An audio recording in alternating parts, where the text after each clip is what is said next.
was also loaded with the unresolved problems of a troubled past and the uncertainties of a doubtful future. His poems had made him a national figure, and his tours were a kind of triumphal procession. His success in Edinburgh had gone ahead of him. He was a man of the moment, but it's the nature of the moments not to last. What would be waiting for him at the end of it? For the first 2 days, as travellers rambled over the rich, fertile carses of Falkirk and Stirling, and Burns was thrilled to see the battlefield of Bannockburn. They visited the Palace of Linlithgow, and Burns was also inspired to visit Stirling Castle, and he viewed the ruined ancient hall where the Scottish kings once held their parliament. These visits to the Palace of Linlithgow and Stirling Castle fired Burns' romantic attachment to the Jacobites. James Cunningham, the 14th Earl of Glencairn, had given Burns a diamond stylus, and while overnighting in Stirling, he used it to write imprudent lines on the window pane of the inn, to express his resentment and despair that the old royal palace and the Parliament Hall had been allowed to fall into disrepair, and state his dislike of the House of Hanover, describing them as an idiot race to honour lost, who knew them best, despised them most. These verses were to cause a great offence, provoked many indignant comments. They were gleefully reported in the newspapers as evidence of Burns' lack of loyalty to the crown, and as we shall shortly hear, possibly rebounded on Burns during an early stage of the tour, with the result that he smashed the window pane during a later visit to Stirling. But the following day, Burns went on his own to visit Harveston Castle near Dollar in Clackmannanshire, the home of the advocate John Kay. Burns had hoped that the visit to Harveston would be an opportunity for him to meet up with his special friend, Margaret, or Peggy Chalmers, whom he had first met back home in Ayrshire and then several times in Edinburgh at the home of Dr. Blacklock. Margaret was not present at Harveston that Monday in August, but if Burns regretted her absence, it was more than made up for by the presence of Margaret's cousin, the beautiful Charlotte Hamilton, the younger half-sister of his friend Gavin Hamilton. Burns was certainly captivated by the beauty of Charlotte, who he later referred to as the loveliest flower on the banks of the Devon, who had once been a sweet bud on the braes of the Ayr. But more about Charlotte later. Together again on the Tuesday morning, Burns and Nicholl left Stirling and made their way into Perthshire. At Ardogh, near Braco, they viewed the site of the Roman camp. As a Latin scholar, William Nicholl was not only interested in the language, but also in anything that pertained to the Romans. He knew all the historic sites which had been occupied by the Roman armies, and had the post-chase halted at Ardogh so that he could view the groundwork at that famous Roman camp. And it was here, on the banks of the River Allen, Burns was inspired to later improve upon the words of an old song, Allen Water, which appears in his works as by Allen Stream. Their onward journey took them slowly through Strathallan, over the Muir of Orchel, through Mewthel, and across the River Erne to Crieff, where they lunched. In the afternoon, Burns had an introduction to Aberachel House, 8 miles west along Strathearn, and set off in good spirits with Nicholl, and wrote of a most romantically pleasant ride up the Erne to Aberachel. However, Burns also wrote of having received a cold reception at Aberachel, and they quickly returned to Crieff, where they had supper and spent the night. It's highly likely that Burns was not made welcome at Aberachel as a result of the verses which he had written earlier on that window pane in Stirling. Burns had hoped to visit Drummond Castle near Crieff during his tour, but Captain Drummond, later Lord Perth, refused to entertain him.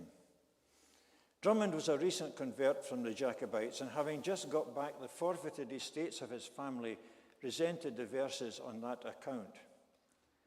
Aberachel House also belonged to the Drummonds, and few Perthshire families had suffered more by their allegiance to the Jacobite cause than the Drummonds of Strathallan in the sacrifice of life and property. From Crieff on Wednesday the 29th of August, They journeyed through Glenalmond and the Smog Glen, where Burns viewed the alleged grave of Ossian, which is marked by a large stone on the bank of the River Amond. Ossian was a reputed Gaelic bard of the 3rd century AD who may or may not have existed. Whether he existed or not, he certainly did not write the words attributed to him. It was a James Macpherson who invented romantic epics of the Celtic past and generously attributed him to Ossian. James Macpherson was to some extent a model for what many Scots have done with their history. He made emotional claims that can't be historically justified. Perhaps the unromantic reality of a country sold for money and the promise of jobs for the boys had created a guilt most easily compensated for by falsifying the facts. And the irony of Burns paying homage there was that he was the culmination of an alternative tradition and its most spectacular fulfillment, the incarnation almost of the great democratic tradition of Scottish literature. The man who stood by Ossian's stone in the Smog Glen in Perthshire on the 29th of August 1787 was the one living poetic voice strong enough to reassert powerfully the reality of Scottish history and blow away the myths of Macpherson's Ossian. Burns and Nicholl then travelled by Amalree and over the hill by Loch Fruchie and Glenquaich to Kenmore, then known as Taymouth. And it was here, over the the chimney piece of the inn at Kenmore, after a walk round the area, that Burns scribbled the lines on the whitewashed wall, which are still preserved today. The verses are sometimes hailed as a bard's best exercise in English heroics. And standing before that fireplace on a cold autumn afternoon, and comforted by the heat of burning logs, it's not difficult to imagine Robert Burns occupying that same space and leaning against the wall to write the verses. Admiring nature in her wildest grace, these northern scenes with weary feet I trace, o'er many a winding dale and painful steep, the abodes of coveyed grouse and timid sheep. My savage journey, curious I pursue, till famed Breadalbin opens to my view. The meeting cliffs each deep-sunk glen divides, the woods, wild scattered, clothe their ample sides. The outstretching lake, embosomed among the hills, the eye with wonder and amazement fills. The Tay, meandering sweet in infant pride, the palace rising on its verdant side, the lawns wood-fringed in nature's native taste, the hillocks dropped in nature's careless haste. The arches striding o'er the newborn stream, the village glittering in the noontide beam. Poetic ardours in my bosom swell, lone wanderings by the hermit's mossy cell. The sweeping theatre of hanging woods and the incessant roar of headlong, tumbling floods. And the hermit's mossy cell mentioned in the poem refers to the hermit's cave beside the falls of Acharn. It was visited by Burns during his walk and can still be visited today if you're prepared to take the stiff climb up the hill from Acharn. Thursday, August 30, saw Burns and Nicholl visit Glenlyon House and then the Stone Circle at Croftmorag beside the River Lion, where Burns noted in his diary that he said prayers. They then visited Castle Mingus and they crossed the Wade Bridge into Aberfeldy, where at the Birks of Aberfeldy, Burns wrote new words for an old tune. Today, a plaque on a slab of rock marks the spot where Burns is reputed to have sat and written these lines. Now simmer blinks on flowery braes, and o'er the crystal streamlets plays. Come, let us spend some days in the Birks of Aberfeldy. The little birdies blithely sing, while o'er their heads the hazels hang, or lightly flit on wanton wing in the Birks of Aberfeldy. Bonnie lassie, will ye go, will ye go, will ye go? Bonnie lassie, will ye go to the Birks of Aberfeldy? Where James Macpherson had seen a monumental landscape inhabited by improbable giants, Burns saw a landscape humanized by the everyday emotions of its people. And in that sense, the Birks of Aberfeldy is an important song. It shows the vision of Burns trying to connect with the landscape of Scotland and not the misty imaginings of Macpherson's Ossian. It also demonstrates the method that Burns would later use of taking an old tune like An Empty House and repeopling it with his own words, filling it with the laughter and the grief of the present. At the Birks of Aberfeldy, Burns came closest to the real destination of his Highland tour. Later, when he was ready, the old music would be waiting for him, and he didn't have long to wait. It was waiting for him further down Strathtay at Inver near Dunkeld. The next morning, Friday 31st of August, at the hamlet of Inver, he breakfasted with his host, Dr. Alexander Stewart. Before breakfast, Burns had climbed to the top of Birnam Hill, and Burns wrote in his journal, "Walk with Mrs. Stewart to Birnam Top.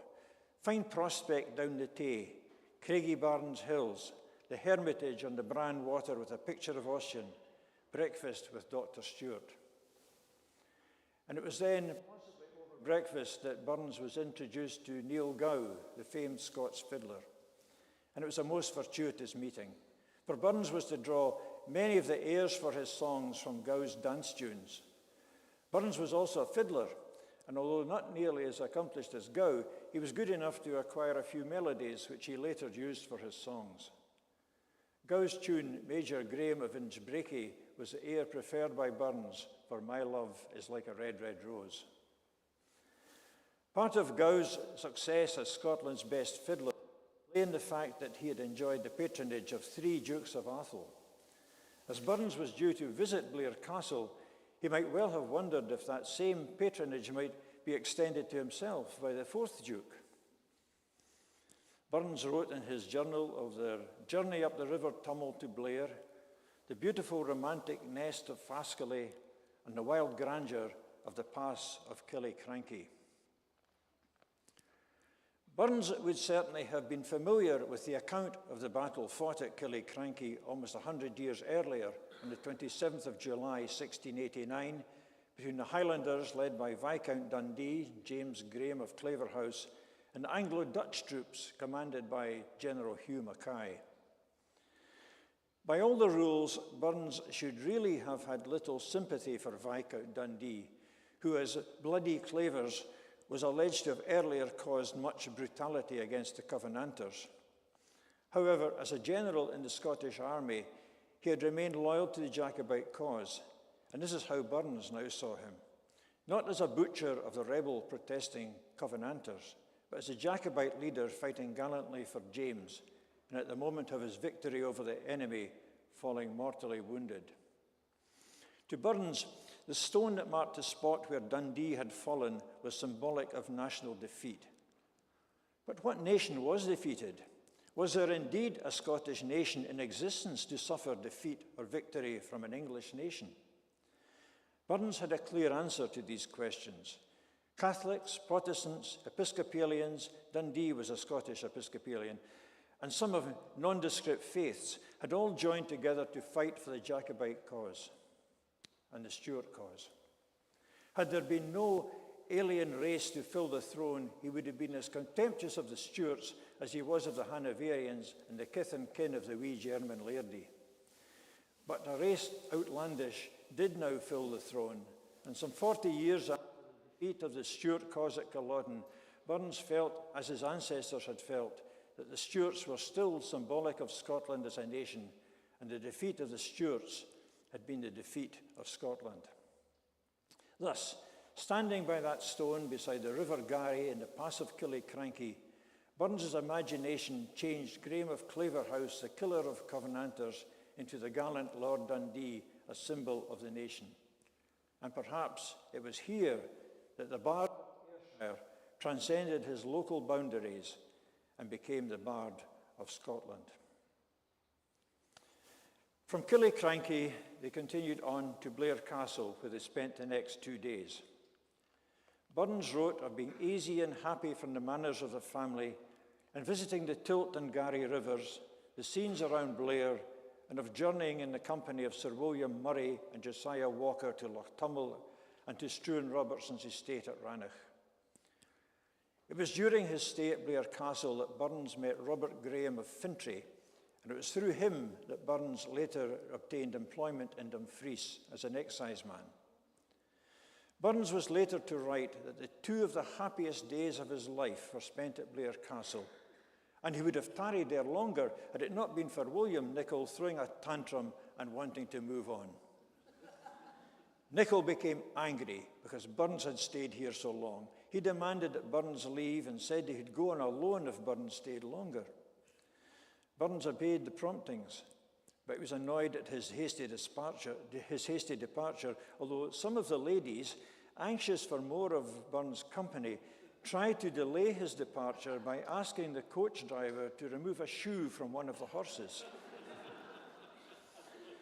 However, the coach driver was incorruptible and the scheme failed. Perhaps Burns would have been less annoyed if he had understood more fully the Duke's reasons for wanting him to stay. Henry Dundas, the political lieutenant in Scotland of William Pitt, was due at Blair Castle, and the Duke considered that Robert Burns was the one dainty with which he could entertain an honoured guest. So even in those days, a place like Blair Castle charged a price for admission for people like Burns. It was what you might call a tax on personal pride. And perhaps a part payment of that tax was a humble petition of brewer water. The poem was written in the form of a plea from the river brewer itself to the then Duke of Atholl to take away the bareness of the area by planting trees. And part of the poem reads, "Here foaming down the skelvy rocks and twisting strength I run, there high my boiling torrent smokes while roaring o'er a linn, enjoying large each spring and well as nature gave them me. I am, although I say it mysel, worth going a mile to see. Would then my noble master please to grant my highest wishes, he'll shade my banks with towering trees and bonny spreading bushes. Let lofty firs and ashes cool my lowly banks o'erspread, and view deep winding in the pool their shadows' watery bed." Although not particularly interesting in itself, the poem does offer an interesting subtext suggestive of the division in Burns between his natural pride and a position of dependency on the hospitality of the wealthy. He was perhaps realizing that success and acceptance had a price. Burns sent the poem from Inverness on 5th September 1787 to Josiah Walker, the tutor to the Duke of Atholl's family. Burns had first met Walker at the home of Dr. Blacklock in Edinburgh, and it was he who arranged for these memorable few days at Blair. The noble Duke later acceded to the humble petition. Trees were thickly planted along the chasm, and the Falls of Brewer, just north of Blair Atholl, are now one of Perthshire's most popular beauty spots. There's no doubt Robert Burns was responsible for changing the character of the Falls of Brewer, and one wonders what the Atholl area would be like today if the poet had not felt the need to advise the 18th century laird on how to improve his property.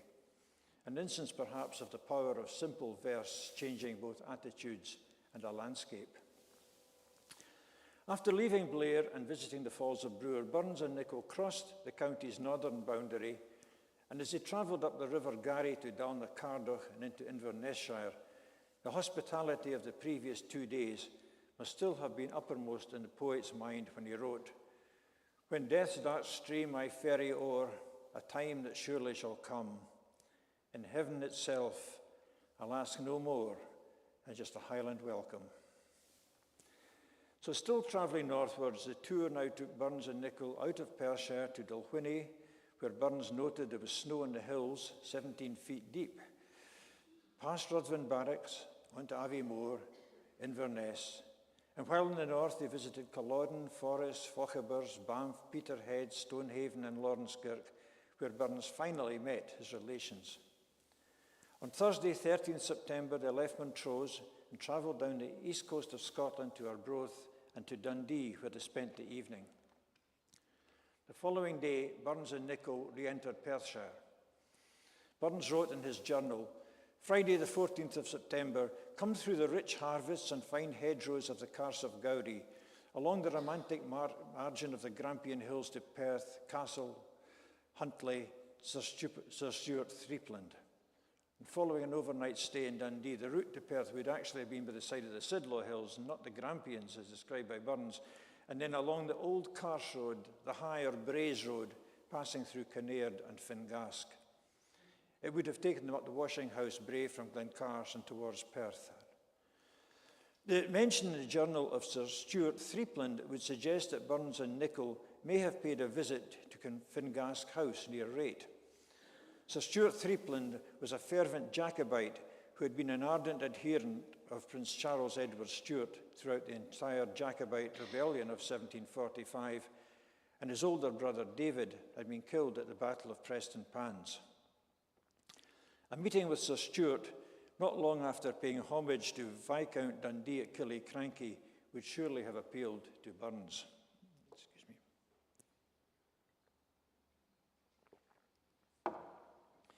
While on this journey through the Carse of Gowrie, described in Burns' later song, Yon Wild Mossy Mountain, Gowrie's rich valley, they would have passed close to Evelett Castle, the ancient home of the Lindsay family, and the scene of the romantic story of Elizabeth Lindsay and her Highland lover.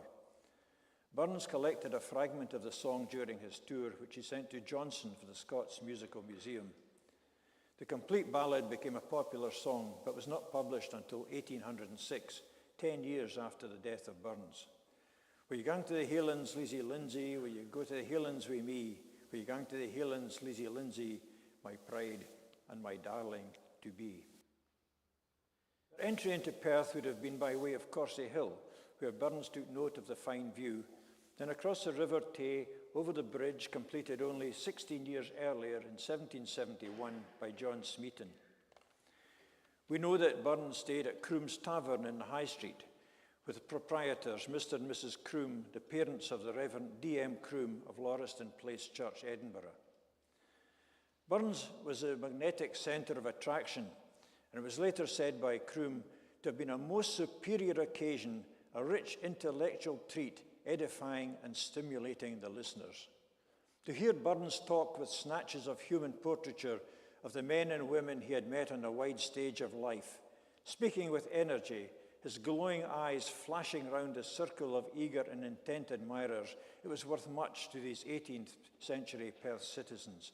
And the minister of Lauriston Place Church in Edinburgh was proud of Robert Burns, having spent one classic night in his parents' modest but cosy Perth hostelry.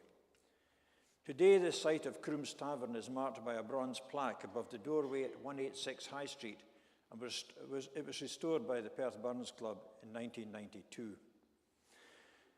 The following morning, Robert Burns left Perth, and his journal entry reads, Saturday, 15th September, Perth, Scone Palace, Queen Mary's bed, picture of the Chevalier and his sister, a fine, fruitful, hilly, wooded country round Perth. The Tay Bridge, Castle Gowrie, leave Perth, come up Strathearn to Endermay to dine.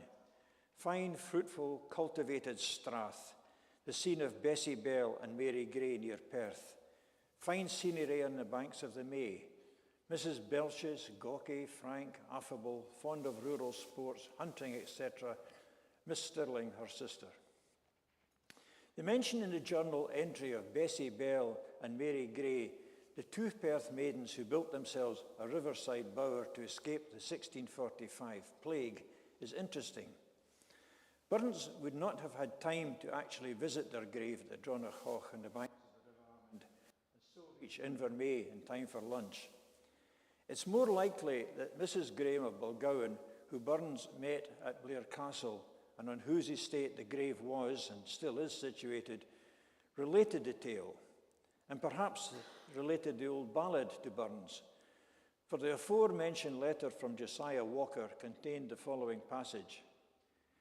When you pay your promised visit to the Braes of Ochtertyre, Mr. and Mrs. Graham of Balgowan beg to have the pleasure of conducting you to the bower graves of Bessie Bell and Mary Grey. And certainly the tale of the two unfortunate girls must have left a lasting impression on the poet for him to give dimension in his journal. And although Burns did pay the promised visit to Ochtertyre later in the year, there is no evidence that he managed to include a visit to the Grahams at Balgowan.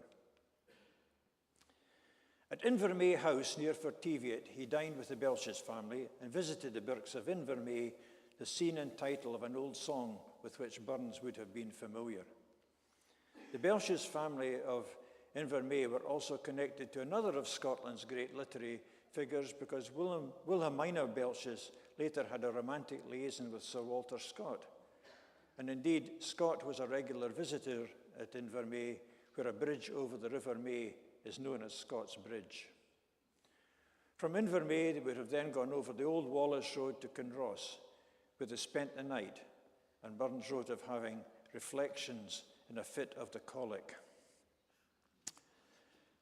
The final entry in the journey of the tour is very brief, and it reads, Sunday, 16th September.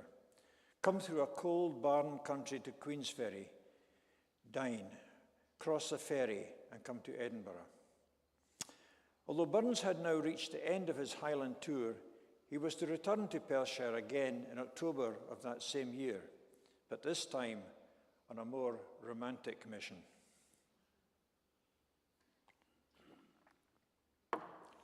Back in Edinburgh, Burns turned once more to the business of earning a living. He toyed for a while with the two opportunities which had presented themselves to him, the development of his farming interests or to join the excise as an officer. His mind was also still occupied with the task of getting William Creech, his publisher, to settle his business. But impatient after 2 weeks of waiting in Edinburgh, Burns set out on another trip on the 4th of October, 1787, this time with Dr. James McKittrick Adair, the son of an Ayr doctor, as his companion. Burns and Adair's destination on this new trip was Harveston Castle, where Burns had gone for a day on his own during the early part of his tour with Nicholl. And with still fond memories of that brief visit to Harveston in late August, and with the knowledge that this time Margaret Chalmers and her cousin Charlotte Hamilton would both be present, it would have been with a happy heart and perhaps a preconceived plan that Burns returned there. Burns's relationship with these two girls is a complicated one to work out, but there is no doubt from his writings that Burns was in love with Margaret Chalmers, and it has been said that she was a girl that he really wanted to marry. In a sisterly way, Margaret was good for Burns, and it's clear that he felt at ease in her company. His letters to her are amongst his best, and she appears to have had a refining influence upon the poet. Long after Burns died, Margaret told Thomas Campbell, another poet, that Burns had proposed to her, but that she had gently turned him down. She did not give any reasons, but it's probable that she was already secretly engaged to Lewis Hay, one of the partners in an Edinburgh banking house. And it's certainly worth considering what Burns's life might have been with her, because she was a woman of charm, intelligence, and literary taste who could also sing and play the piano. And possibly, like many of the ladies whom Burns met, Peggy Chalmers was in a class above him. Burns was never known to be on sexual terms with women of a better class than himself, or with any woman who was his mental equal, although some might argue that Agnes MacLehow's Clorinda, who he was to meet in December of that year, may have been an exception. Shortly before his death in 1796, Burns sent the following verses for a song, Fairest Maid on Devon's Banks, to George Thompson for his select collection of Scottish airs. And this song, so reminiscent of the days at Harveston in the Devon Valley, was his last, and the fairest maid of the song is generally believed to be Peggy, because she and Burns still remain good but platonic friends after her marriage to Lewis Hay. However, there is a school of thought that it may have been inspired by the day Burns spent in the company of Charlotte Hamilton during his solo visit in September 1787. Fairest maid on Devon banks, crystal Devon, winding Devon, wilt thou lay that frown aside and smile as thou wert wont to do? Then come thou fairest of the fair, those wanton smiles, oh, let me share, and by thy beauteous self I swear, no love but thine my heart shall know. Perhaps we'll never know to which girl that song was intended, but we do know an estrangement occurred between Burns and Charlotte Hamilton, and that she burned all the letters which had passed between her and the poet, and also many of Peggy's letters. And the words of the song do appear to suggest unrequited love. So although things had not worked out as planned for Burns at Harveston, it was a different story for his travelling companion, Dr. James Adair, who had now become smitten with Charlotte Hamilton. Adair decided to remain at Harveston to pursue a courtship of Charlotte. This let Burns make an excursion on his own, back into Perthshire and to the home of Sir William Murray at Auchtertyre near Crieff, where he stayed for several days. Murray was a cousin of Burns's friend Graham of Fintry, and as we have already heard, Burns had been in the company of both men during his stay at Blair Castle. While at Auchtertyre, Burns wrote the poem on scaring some waterfowl in Loch Turret, which he wrote as being the production of a solitary afternoon's walk from Auchtertyre House. At that time, there were no better known Perthshire families than the Murrays of Auchtertyre and the Murrays of Lintrose near Cooper Angus. Euphemia Murray, a beautiful daughter of one of the latter families and known as the Flower of Strathmore, was visiting the Murrays of Auchtertyre at the same time as Burns, and Burns was immediately taken by her beauty and by her grace. It is said that his first sighting of Miss Murray on the banks of the River Erne inspired Burns to write the verses of Blithe Was She. Blithe, blithe and merry was she but in Ben, blithe by the banks of the Erne, and blithe in Glenturret Glen. Her looks were like a flower in May, her smile was like a summer morn. She tripped by the banks of Erne, as lights a bird upon the thorn. In an attempt to woo her, Burns wrote The Flower of Strathmore, which was set to an old tune, but it has been said that Euphemia Murray was not impressed. 7 years after her meeting with Burns, Euphemia Murray married the Honourable David Smythe of Methven Castle near Perth, one of the senators of the College of Justice. So after leaving Perthshire for the final time, Burns returned to Harveston on October 20th to be reunited with James Adair, who had, in the poet's absence, become engaged to be married to Charlotte Hamilton. And after Charlotte's marriage to James Adair 2 years later, Burns sent the song The Banks of the Devon to George Thompson with the accompanying note, "These verses were composed on a charming girl, a Miss Charlotte Hamilton, who is now married to James McKittrick Adair, physician. She is the sister of my worthy friend, Gavin Hamilton." So, in February of the year after his tours, Burns married Jean Armour. The couple moved to Dumfries, and after the disaster of a farming venture at Ellisland, Robert took up the duties of an exciseman. Robert Burns died in July 1796, only 9 years after the Highland tour. The cause of his death is now well documented as terminal heart failure from bacterial endocarditis as a complication of rheumatic sea fever, which was not helped by a doctor prescribing sea bathing in the Solway Firth as a possible cure. But if Burns had not died in 1796, it's almost certain that his future would not have been in Dumfries, but back here in Perthshire. Because while working for the excise in Dumfries, his name was put forward for promotion. And it's now an established fact that if Burns had lived until January 1797, he would have been promoted, and in August of that year, he would have become the supervisor at Dunblane. His salary would have been handsome, and he would have had more free time to devote to his writing. However, we should be proud that although the visits of Robert Burns to our country were brief, we should remain grateful that these visits helped Scotland to preserve much of its language, music and traditions, and also retain its identity. Thank you very much.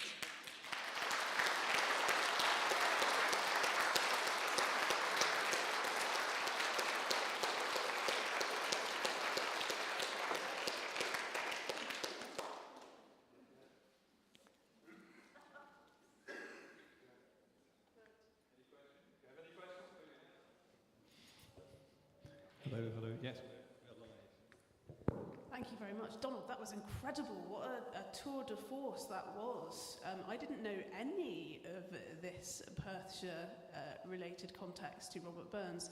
So I've got two questions. The first one is, would Burns have understood the Highland line in the way that we do? And the fact that it seems to cut through the county of Perthshire. And the second one is, which part of his Perthshire foray do you think was his absolute favourite? Which place did he really love the most? Oh, Blair Athol. Blair Athol, round about the Falls of Brewer, yeah. Okay. Thanks. Don't be shy.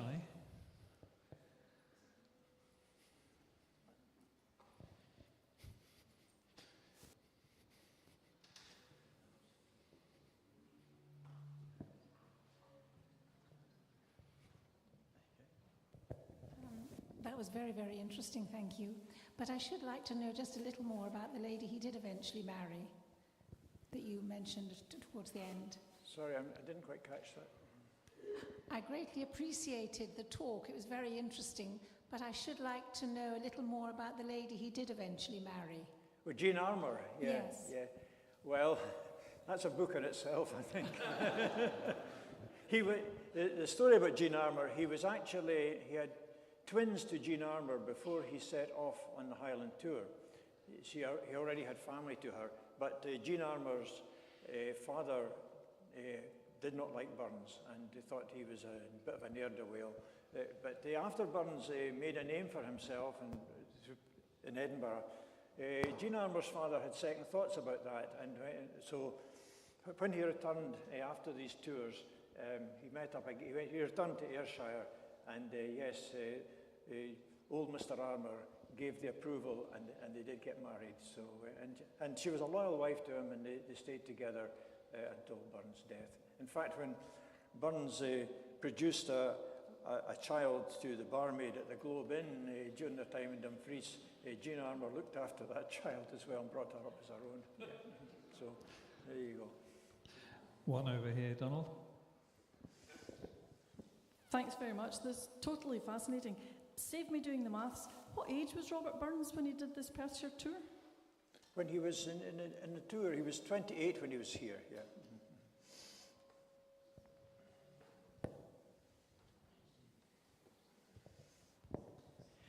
I'm interested in how did he travel? I mean, the roads were different, and did he go by carriage, or did the pair of them travel privately?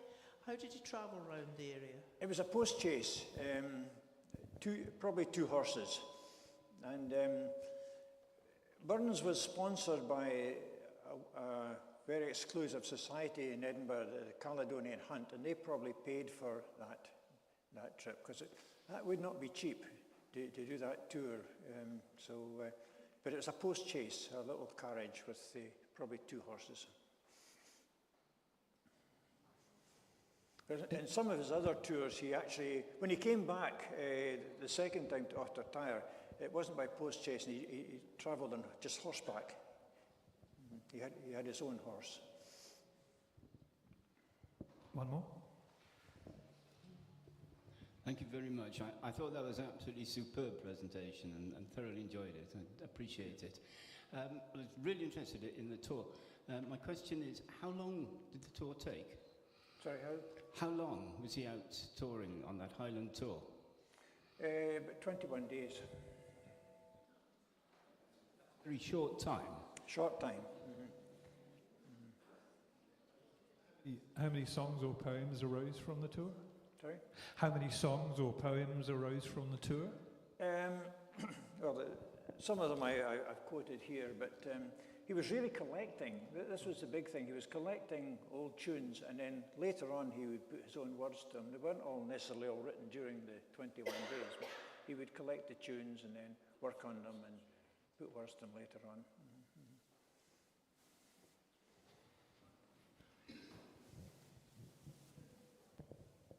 When you say collecting the tunes, how did that work? Did he memorise them and write them down? He played the fiddle. Yeah. So he could play them there and then, but then 3 weeks later, How did he remember them? Must have done.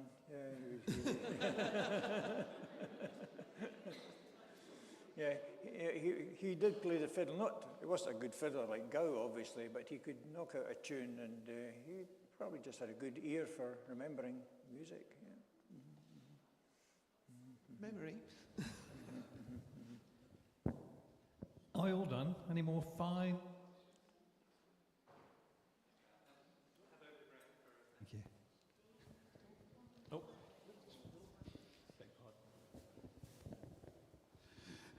Donald, thank you very much for the talk. The relationship with William Nicol, was he a long-time acquaintance, or was it just happened to be somebody in Edinburgh that he was, you'd maybe pally with at the time and sort of says, will you come in this tour? Yeah, he obviously met Nicol when he was living in Edinburgh, and they got on reasonably well. And even though somebody else accompanied Burns on the second trip, he remained good friends with Nicol. And actually, I think he called one of his children after, I think Nicol came into the name. So, yeah, they remained good friends for the rest of their life.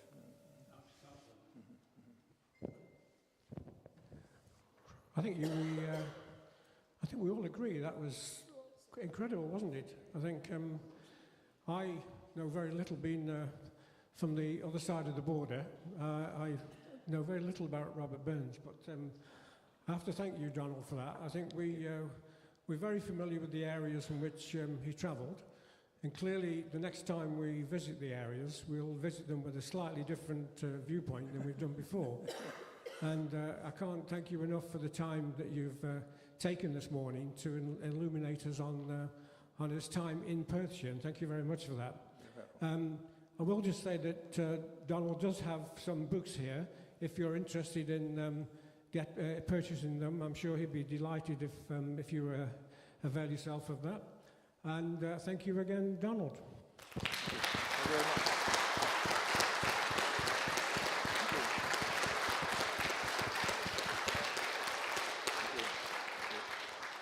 It just remains for me to wish you a safe journey home and say that our next talk will be from Glentorrit Distillery. I don't know whether they bring in any song, but it's a bit early in the morning, but I'm sure that if they do, I'm sure we'll avail ourselves of that as well. Thank you very much again for your attendance. It's excellent to see all of you, and have a safe journey. Thank you very much.